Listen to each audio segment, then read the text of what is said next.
Hello ladies and gentlemen, welcome to a videocast and podcast from univrm.com.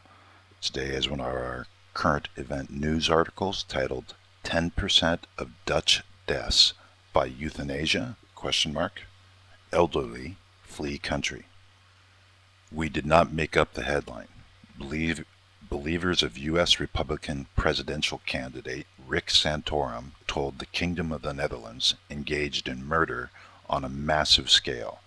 Ex-Senator Santorum claimed 1. Legal euthanasia responsible for 10% of all deaths in the Netherlands. 2. 50% of those euthanized killed involuntarily. In other words, murdered. Number 3. Elderly Dutch people wear "Do Not Euthanize Me" bracelets. Number 4. Elderly Dutch people flee the country when they are ill due to fear of murder in hospital. Before continuing, in case someone reading or listening to this stupid enough to believe any of the above true, it is a lie, but facts ignored regularly in the U.S. by not all, but way too many of its citizens.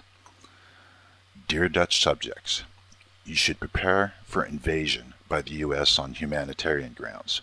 Seriously, if you think Americans even know where, geographically, the Netherlands is located, or that they even bother to check anything told them by Fox News, then you will be as stupid as the idiots who believe anything that comes out of the mouths of the nutcases running for the U.S. presidency. To be clear, number 1, euthanasia for terminally ill patients was 2.3% in 2010. Number 2, there were 0 cases of euthanasia murder. Number 3, no, none, 0, zip, null, don't exist bracelets worn by anyone in the Kingdom of the Netherlands saying, "Do not euthanize me." Number 4, no elderly people are leaving the Netherlands unless they are going on holiday. The Dutch press, government, and subjects were, to say the least, outraged such a false claim made against them. Sharia for Holland, Sharia for Belgium, and other extremist political groups, fringe annoyances to most Dutch subjects. The Kingdom of the Netherlands, in our opinion, should immediately offer U.S. citizens the ability to become Dutch subjects without a waiting period. These are supposedly allies, and this latest example of demagoguery, a bridge too far. The Kingdom of the Netherlands, known for its leadership on human rights issues, and one of the most tolerant societies on the planet. Let Santorum and his ilk remain in the U.S., but please give sanctuary and citizenship to those who live in what has become a fascist state. To put this in proper perspective, were any European politician to make such outrageous claims, the world deafened by the uproar following any similar bombast. It gets worse. Former Pennsylvania Rick Santorum further states, "I don't believe in an America where the separation of church and state is absolute. The idea that the church should have no influence or no involvement in the operation of the state is absolutely antithetical of the objectives and vision of our country." Is this truly any different than Sharia for Holland, Sharia for Belgium, or other extremist groups? Perhaps it is, and perhaps we can call it political rhetoric against a long-standing U.S. ally by a single candidate. This single candidate has many followers who share his belief and comprise a much larger element of the U.S. population than a fringe group.